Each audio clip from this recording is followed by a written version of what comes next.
Hi, my name is Kevin Martin, and welcome to Between the Vines. I'm here with Andy Musa and Jennifer Phillips Russo. Here with you again this week. Uh, we're out in the Western New York and Western Pennsylvania region. Going to give you an update on what's going on during our growing season as it really does start to get rolling. We finally had some nice weather.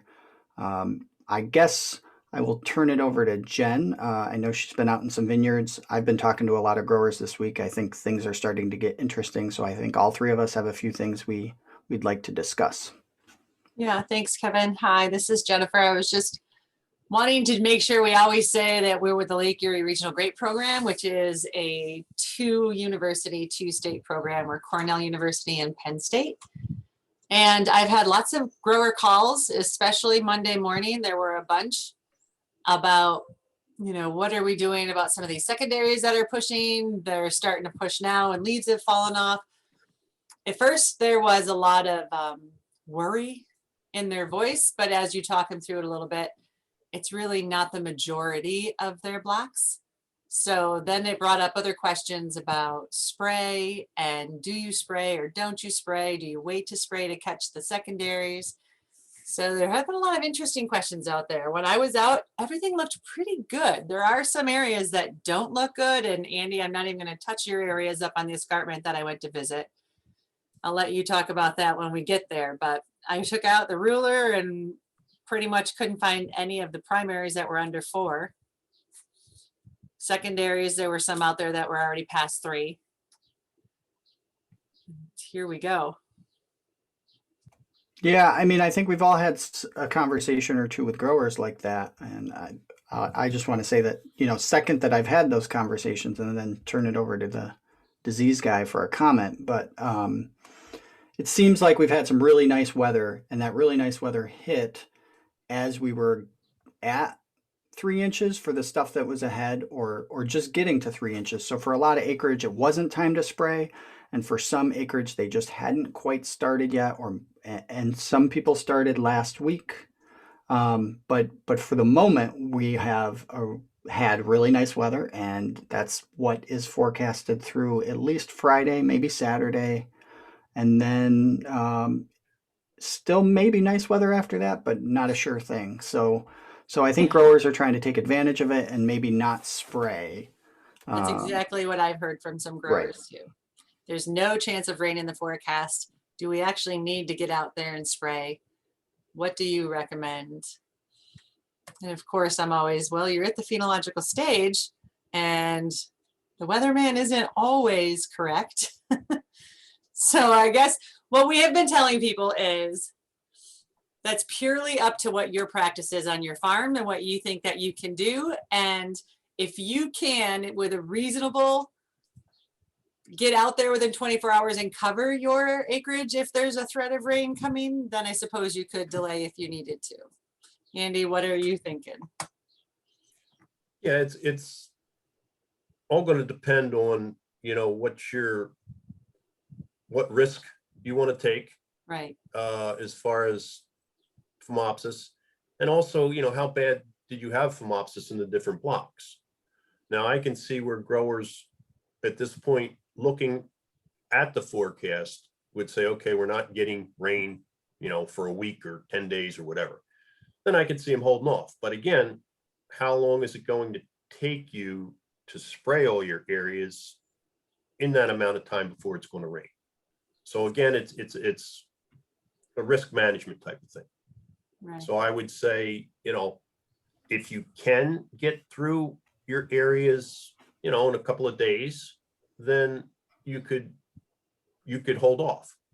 If you can't, and there's going to be a chance of rain, and Kevin, I think you said what weather reports you were looking at, maybe Sunday was 60%.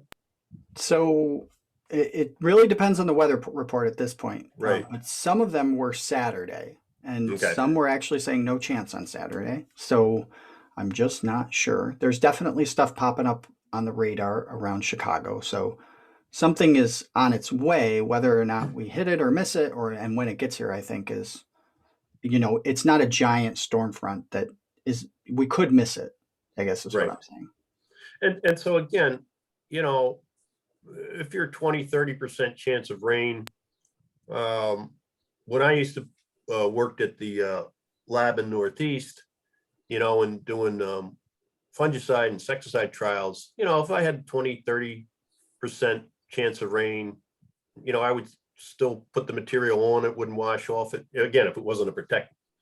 But say, if I started getting the 40-50% chance, then it was like, oh, I'd have, I'd think about it more. And then 50-60% chance I probably, would get something on. So again, there's a lot of variables, but I can see why some guys are saying, especially with this frost, we've got some areas that have both primaries and secondaries.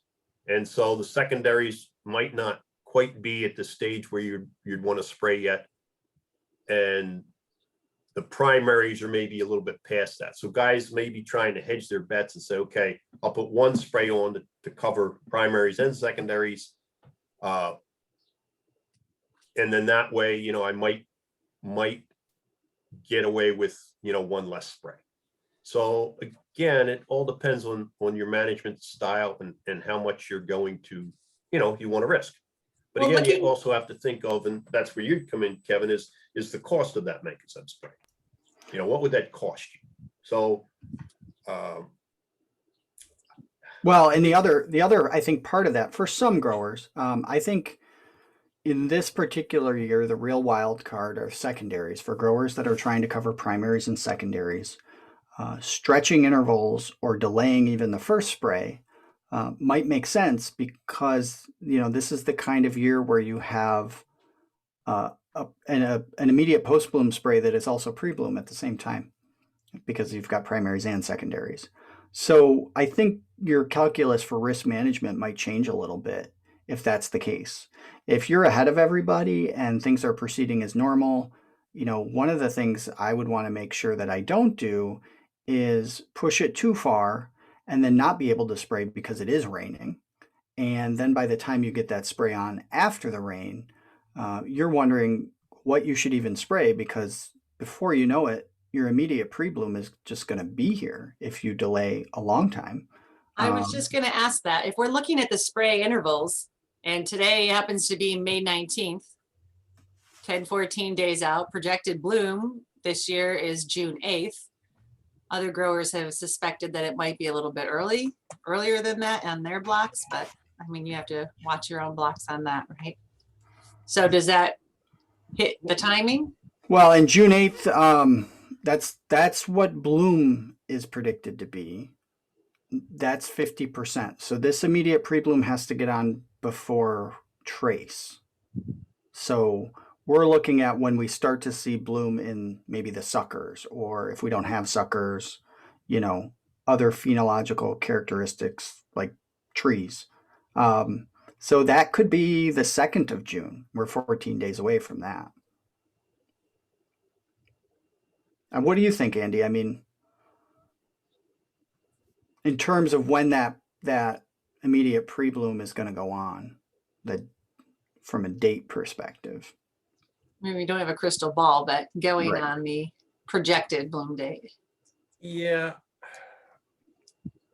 I look at the phenological stage and I also look at the weather. So, I mean, the safest thing to do, of course, would be put the spray on and then start that, I would say at this point, 10 days. Because again, unless we get into a rainy period, I usually back up my spray to 7 days, 7 to 10 if it was really a rainy period. I mean, then I would, but otherwise at this time of the season, I would stretch it to 10 days if it's not going to be a real rainy period. And so far we haven't, and it doesn't look like, consistent rain. We're not in a wet spring where, we've had a lot of rain and we're expecting a lot of rain. It's been fairly dry. So, I would say your 10-day would be okay. And then I would again look at my disease situation, what your inoculum levels were from last year, by block, and then look at the weather. And then I would start with my worst blocks and then work it down to, the ones with the least inoculum levels. And again, the other thing that you have to throw in there now that you mentioned, Kevin, there are, what about with the primaries and secondaries? So there's another piece in here that makes it a little bit more complicated for growers. Yeah, I Again, mean, and this is just my perspective. For a typical person in the industry on a typical year, if you called me Monday and said, look at this great forecast, I'd say you should probably keep spraying, just slow down. That's what I would say. Spray less hours per day. well, To make sure that you get your acreage narrowed down to something you can cover. Right. And now Right. today, if you haven't started spraying, I would say, personally, I would say spray. Not only is there risk of rain in the forecast, there's also risk of wind, and other things can complicate how fast you can spray.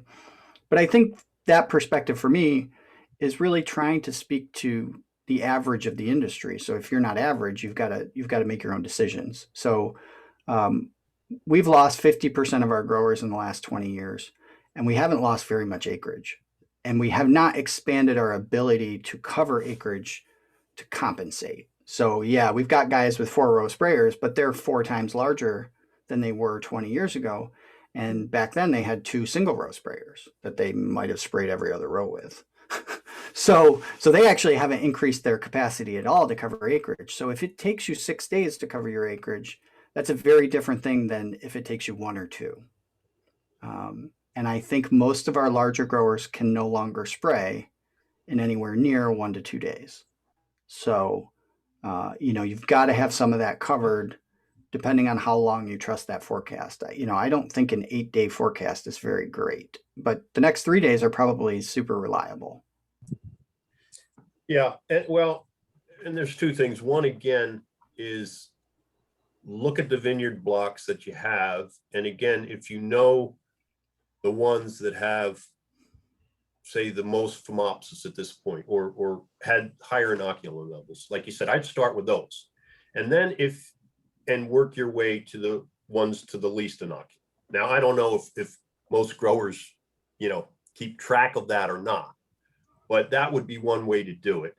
And then if you couldn't get through all that before the rain, you're down to maybe your blocks that have lower inoculum levels, so that if you got caught with that, you're not as much at risk. And the other thing too is, a lot of times with phomopsis, at least in my experience, it's real long wetting periods. Now, of course, if you get rain, there's chance of infection if you got the inoculum there. But when I've seen the worst infections is when you have, real long wetting periods, maybe 24, probably even more than that, and again, I'm not going by, raw research data or anything. I'm just going by from what I've experienced. And usually in these periods when we get some high phomopsis infections, it's usually long wetting periods, maybe 2 days, 3 days. So again, if you throw that into the mix, and we get a rain, but then we return back to this good weather, then chances are there may be some infections, but I don't think they'll be severe. So, but the safest thing to do, really, and especially like you said, if you have a lot of acres, is to put the spray on so you don't get caught. Well, and I almost wonder if a lot of these conversations we've had, they were really about Monday and Tuesday and not today. Because if you look at the 10-day forecast, most days there's a chance of rain for the next 10 days. Mm-hmm. Wednesday, Thursday, Friday look great. Saturday depends on the forecast. But then you get into next week. I don't know that forecast scares me from a phomopsis perspective. It seems like the rains are scattered and thunderstorms, and there are some showers that they're calling for, but it will just be very difficult to work around that rain to actually get the spray on. And if you push it back to, when does that chance of rain go away? It's not in the 10-day forecast. So now you're into the immediate pre-bloom. you're spraying around the rain until the immediate pre-bloom. So I'm kind of wondering if a lot of those conversations we had were really about Monday and Tuesday, and I now it's agree. just time to spray. I agree, because my calls that I've had today have all been, they're spraying. Well, and I think, you know, and this is a plug maybe for tonight, Jen, that you can do, but I think when we have our coffee pot meeting tonight, that this discussion will definitely come up. And, you know, Brian and I have been talking about this, Brian Head, and he's going to be there definitely. He said tonight, he couldn't make today's podcast, but he said tonight he will be there and, you know, hash out what growers are going to do and what we kind of think they should do. But again, it's all going to depend on your risk management, your acreage, and your inoculum levels. What works best for you, right? Yeah, and I think we have some time today, so maybe I shouldn't get too much into the weeds, but just for the sake of interest.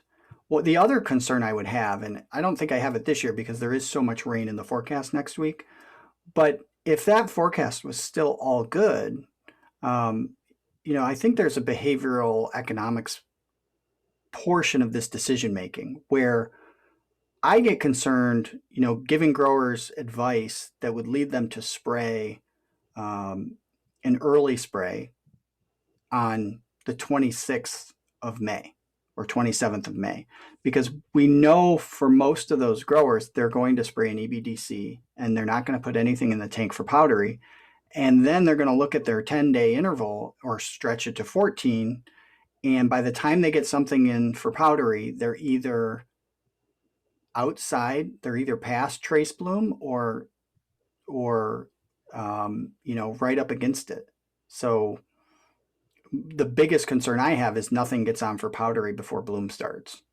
And I think, you know, growers do that because they're not necessarily willing to spray. And I don't know that I blame them, you know, 4 days apart because they forgot to spray something for powdery. And you know, obviously 4 days is a little bit extreme, which should be obvious that you should have just put the powdery stuff in the tank at that point. But what about 7 days or 9 days? And you know, Concord growers are not used to spraying those short intervals, so it's very difficult to get the wider grower to try to do that because that's not part of the business model. You know, we don't do 7-day intervals. I mean, some growers do, a couple, but it's usually not necessary. Right. So it's just, you know, the 28th to me is just a bad time to spray. It's too early to be the immediate pre-bloom and it's too late to be the spray before that. It makes decisions difficult for materials. Well, I would definitely say that, you know, if you're in those intervals where you're coming up to the immediate pre-bloom, I mean, like you said, you definitely have to have something in for powdery, black rot, phomopsis, and downy at that point. Right. So you better be prepared to shorten your intervals, no matter what the weather is, so that you get all of those diseases covered by the pre-bloom time. So, you know, now we're talking about, is it going to be rain or not for a phomopsis spray? But all that goes right out the window when you're looking at the immediate pre-bloom spray and the immediate post. I no longer look at what the weather is going to be at those times. Right. I say it doesn't matter. It doesn't matter. Spray, just because, spray. you know, they're critical periods. And, you know, hey, if we don't get any rain during that period, and it's dry as a bone from, say, immediate pre and post, then, hey, you know, I got my sprays on, it didn't rain, but, you know, now I really don't have to worry about downy, phomopsis, and black rot. But if it does spray, I mean, if it does rain, then, you know, if you're not covered, you're going to get a chance you get hit by all four. And regardless, you still have to worry about powdery, whether it rains or not, because by that time we've got, you know, the small amount of rainfall that it takes the primary inoculum to get going for powdery mildew, we always get. So Now we were talking about growers who are, what I'm thinking of is some of the growers that are pretty aggressive with taking on some risk of disease when they contemplate things like this. But Right. for the other, set of growers that assume almost no risk, we do see powdery materials, usually inexpensive ones, in 2 pre-bloom sprays. So that would be now. This one might be an inexpensive powdery spray. I don't know if you've talked to any growers that are doing that this year, but I guess what I'm more interested in is, have we seen any infection periods? For powdery, Yeah. um, I haven't really checked to tell you the truth, but the way I look at it, for Concords, if we're looking at Concords and Niagaras, uh, I don't worry about anything before the immediate pre-bloom. Again, not to say you shouldn't be out there, because there have been a few years where I've actually picked up some early powdery infections. Very small, but, and again, it usually isn't that big a deal for Concord, and at least, before the immediate pre-bloom. Now, if you have vinifera or susceptible hybrids, again, I throw a lot of this out the window and say, hey, if I have those, It's time. then I start it, at least by the 3-inch stage. Right. That's what we talked about with one of the growers, is I'm just going to focus on my whites. But I think some growers vary that practice from year to year, and I don't know if they use, how much rainfall they've had, or if they're using the NUA model, if that's, effective for trying to make a decision about we'll call it a 12-inch spray, or your one of your pre-bloom sprays that's not your immediate pre-bloom. But I think from a behavior perspective, why it's happening is you're already in the vineyard, you're spraying an EBDC, and you're spraying something like Tebustar for somewhere between $2 and $4 per acre, depending on the year. So it's not necessarily an IPM thing to do this, but there are definitely growers that spray that some years and not other years, and I don't know what drives that decision making. Or what would drive it for you, I guess. I mean, I guess what you said is you just wouldn't do it. No, usually I wouldn't. And I always try to gauge this also within,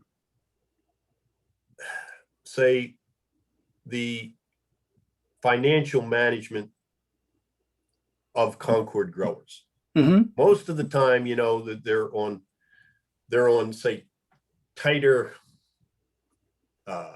not budgets, but, profit margins. Well, and I think that's what's driving some of this is, it's $2 to $4 an acre, depending on the year. It's a little more expensive this year, but last year it was definitely like $2.50 an acre.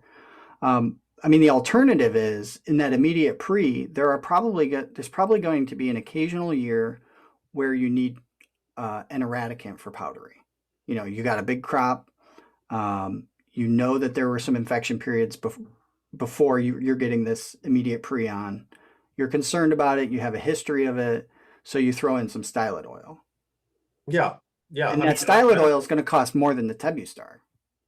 Well, if you're using an SI, say, at that earlier stage before the immediate pre, right, then again, if the cost is not that much, that's also going to give you, protection for, say, black rot. So if you're using an SI at that time, you also have that, not just powdery, but you have black rot protection. So again, I don't see anything wrong with it. And insurance wise, I guess, a lot of times that's where you get into, if you're talking strictly IPM versus, and this is what growers always bring up with us. Well, I'm in here, I might as well put this on. And again, you have to look at, again, your how bad your disease was and what the cost of that spray is. Right. And so I don't see anything wrong with putting that in. especially if Right. you know, haven't had any resistance problems, if you don't know that there's any resistance problems. And I'm talking again, just to clarify, before the immediate pre. At that Right. immediate pre, you know, I would That's not be using an SI strictly if you're thinking about control for powdery, just because of the So resistance. yeah, I mean, all I was adding was just that I think it's the profit nature of Concords, and that pressure is what's actually potentially causing more to be spent on spray Mhm. in an effort to avoid a particular year that's expensive. On average, we end up spending more if you do that Tebustar application. Like from an IPM perspective, skip the Tebustar, wait until you see that you have a problem, and put on some stylet oil immediate pre. It's going to take care of the problem. You know, you're not going to have something out of control that early in Concord. Um, but in that particular year, it might cost you a little bit more money if stylet oil is more expensive. So but from a IPM standpoint, I would go stylet oil all the way. Even, you know, it's sustainable. It's not like it's $30 an acre. It's, you can afford it. It just, you know, you might waste $2 an acre. Big deal. Well, the only thing you said about stylet oil immediate pre-bloom. Right. Now, Right. you know, I agree if that's in there, but also something very good for powdery and those other diseases, not just because I've had some guys say before, well, I had, you know, I put something like a stylet oil immediate pre, and then you ask them, well, what else did you put for powdery? Oh, that's, I had that for powdery. And it's like, Oh, yeah, I didn't know that was a thing. well, I've had some Okay. guys say that before. Yeah, no. I mean, you know, you're using stylet oil for what happened that you missed with the Tebustar you could have done, and then you're using, you know, hopefully Endura or Vivando or Quintec, at the very least, Quintec or Vivando, in addition to that stylet oil, which is again something that's hard for Concord growers. Some of them is, you know, tank mixing materials when you've got, you know, spending $30 an acre to fight one disease. It's worth it, but it's not something that they are always accustomed to doing. So Right. Plus, you know, if you look at the tonnage that we're trying to get per acre, and if you're in a year and you got a high tonnage, you know, man, that's going to pay off. In other That's what words, I'm hearing from a bunch of growers this season. that they're having a high, That that it they looks think like it's gonna be. there's 3-4 clusters out there. I'm seeing on the primaries a lot of 3 clusters. I Mhm. mean, I've seen 4. yeah. So yeah, in those areas. But again, now we get back to the areas that had frost injury and those that didn't. Right. And you know, like I said, from the lakefront to maybe all the way up to Route 20, if The you're bench. going south, those areas look real good. You get just south of 20, and again, what I saw happening just south of 20 was, and I'll be putting this in the crop update, but just those vineyards just south of Route 20 in PA have been stalled for, you know, since May 6th at the 1.5 to 3.5 inch stage. So this is the 3rd week that I've gone back, and the shoots have it's sort of separated into 2 groups. You have some that were not injured with that frost freeze, and they're at, what did I measure? They're at, what do they range from? South of, I'll come up with that in. And then there's even variation within those frost Yeah. freeze blocks. Some Yeah, didn't get hit. 4 to 6 inches. The primary shoots that didn't have any injury. But now the other group, you are still stuck at that 1.5 to 3.5 inch stage. And they're the ones that had terminal shoot injury, okay, from the frost or freeze. They're still stuck at that stage. And now what I'm starting to see is those axillary buds, you know, right where the leaves are, those axillary buds have now pushed, and you're starting to get lateral shoot growth. It's just starting. So, you know, you are going to get some growth because those shoots are still alive. Right. And you're going to get lateral shoot growth from those. and what that's gonna, Had those conversations too. translate into, I don't know. But, and then again, you get further south, you get towards the escarpment around Side Hill Road and up the escarpment, and most of a good portion of those primary shoots, like I said, I think last week it was up to 92%, 51 to 90 something percent of the primaries were shot. And now you're just getting secondary anywhere from, they're breaking now the secondaries to maybe 2.5 inches, 2 3/4 inches of the secondaries. So there's a wide range all across the. Yeah, that south of 20 stuff that's damaged and, potentially just going to grow laterals. That to me is, from an industry perspective and maybe even a grower perspective, worse in terms of how it might affect yield, in part just because of the concentration of acreage in that area. So, some of our worst frost pockets, we've kind of cleared most of that acreage out. We used to have 60,000 acres of grapes 80 years ago, and those are gone. So, when we lose the stuff that's really far away from the lake, it doesn't really affect the industry. It's bad for those growers, but the average yield for the industry may not even change. But you start getting into south of 20, and then you start seeing weeks shaved off a harvest. So not only is it bad for growers that don't have anything to market, it's also bad for the cooperatives that don't have anything to sell, and the plants run inefficiently. And then the growers who do have 10 ton to the acre don't have time to ripen it and harvest it before the plants want to close down, because so much of the acreage isn't yielding that way. So it's really just, bad for everybody if it's enough acreage that looks like that.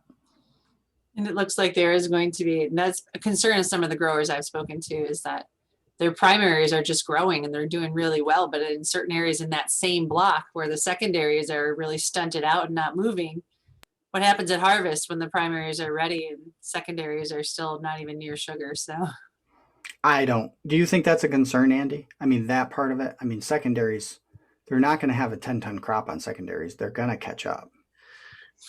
Yeah, and I think Terry's mentioned that before. This is all like last year, and anytime there's a frost, this is always the debate. we caught up 3 days last year. I believe it was 3 days. What's that? We caught up 3 days last year. That was on primaries, though, not secondaries. Yeah, a lot of times the secondaries have, there's, a third of a crop maybe. Right. So you're going to see a lot of catch up after veraison as well. At least a week, because you're not going to have the yields. And again, what would come into the mix there is if we got great fall weather during harvest, I wouldn't worry as much. But now if we get into this rainy, cooler period, it changes the whole game. Yeah. So no, I think my concern is you've got 10,000 acres at 10 ton to the acre and another 10,000 acres at 2. So how do you harvest it? That's the real concern. And there's going to be a lot of pressure on those 10 ton vineyards to keep those plants full, and they can't keep them full if they're not ripe. So, growers should be careful with their yields. This is when people get in trouble, when not necessarily when you're overcropped, but when you're overcropped and nobody else is, or not enough other people are. That's when it's really dangerous. Well, and the other point too is, in a season like this, and we saw it last year, when you have frost, then you have guys hedging and saying, well, I'm going to cut back on my spray program, or I'm going to, and The fertilizer program. Yeah, that's when guys really start to talk about that and debate that, and are more apt to cut back on sprays when they've got, mix of secondaries and primaries, and not many primaries, more secondaries. And they're saying, well, I might only get a third of a crop and this and that. So I think they get more lax, and then they say, well, I'm not going to get as much tonnage, so I'm not going to make as much money, so I want to cut back on. I mean, this is what I think we get into and what's difficult with, say, Concord growers and the Concord industry.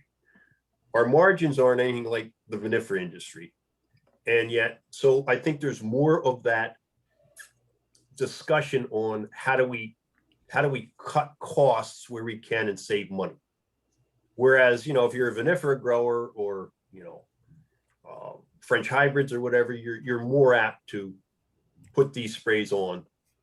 I don't know. That's, I mean, what I've seen with growers. I mean, we might actually have some vinifera growers listening, so I don't want to.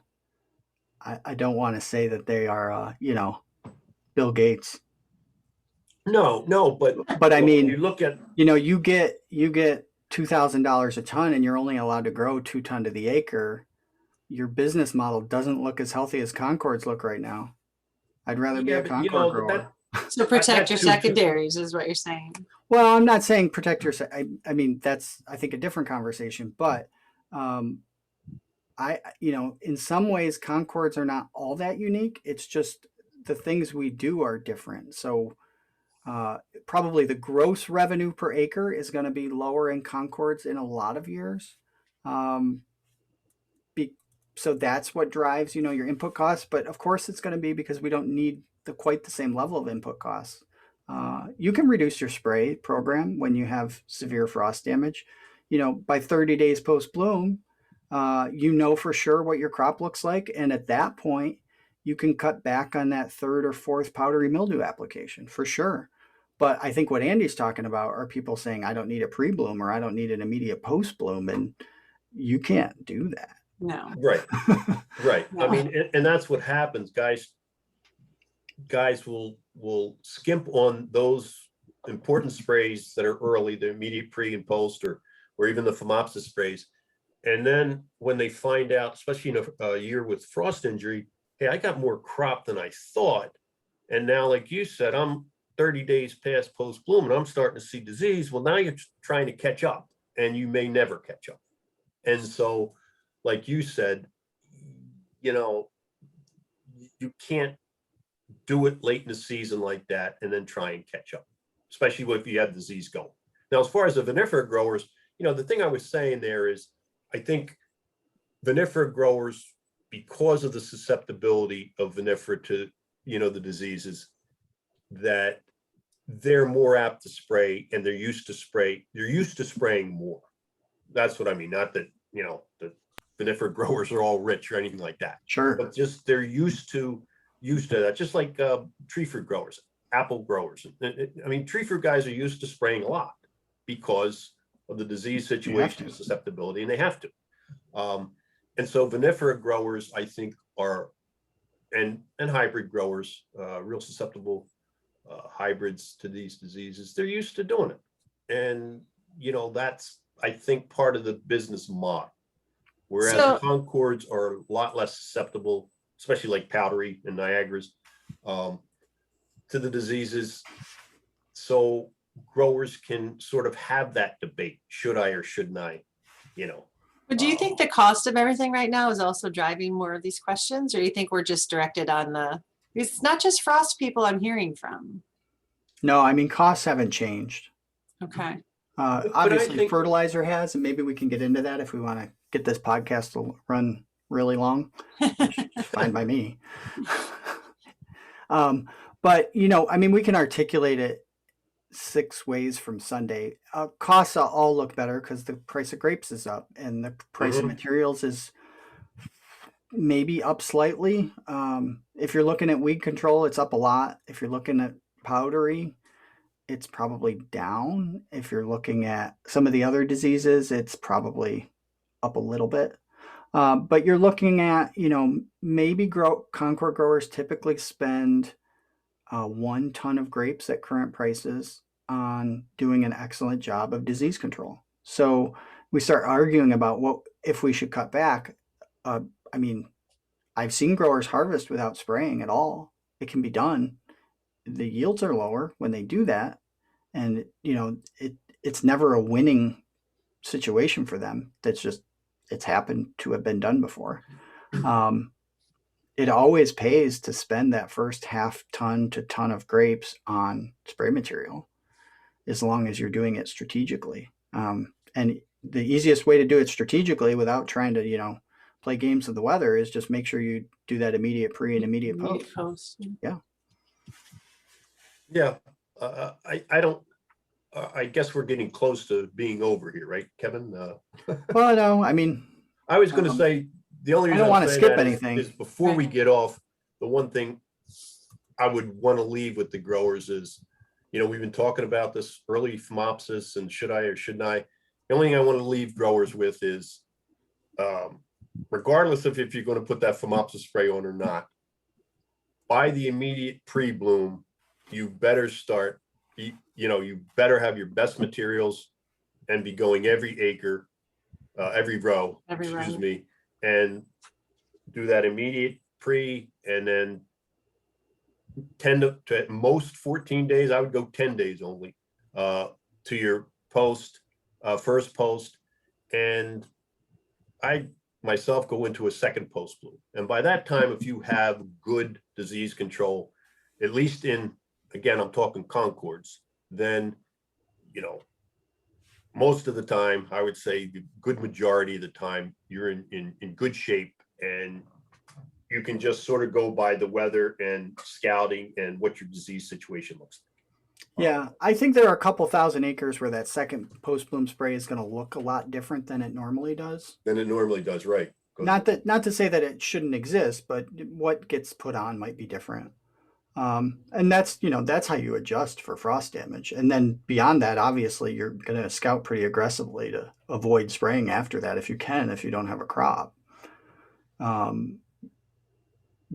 you're going to have to scout to do that.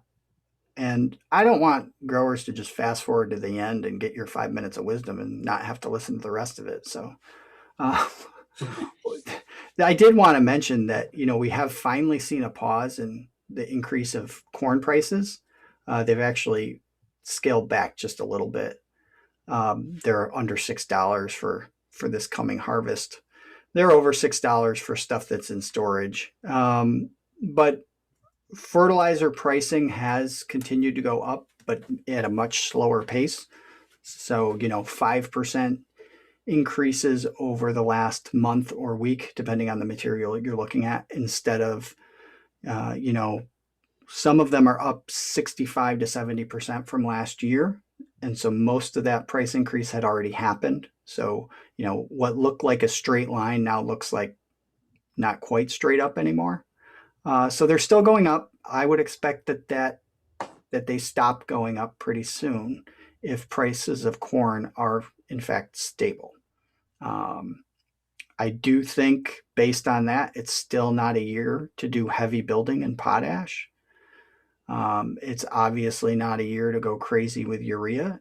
And, you want to take care of what you need and maybe do a little more than that to make sure you can be successful in a dry year, especially if you have a large crop. But you don't need to go crazy and increase your potassium by 50 pounds per acre in the soil. So, put on your maintenance, put on a little more than that. But some of those hefty build programs, because potassium was, $350, $330 a ton in the last year, that's a little different than 500. So use it, but you can use it sparingly.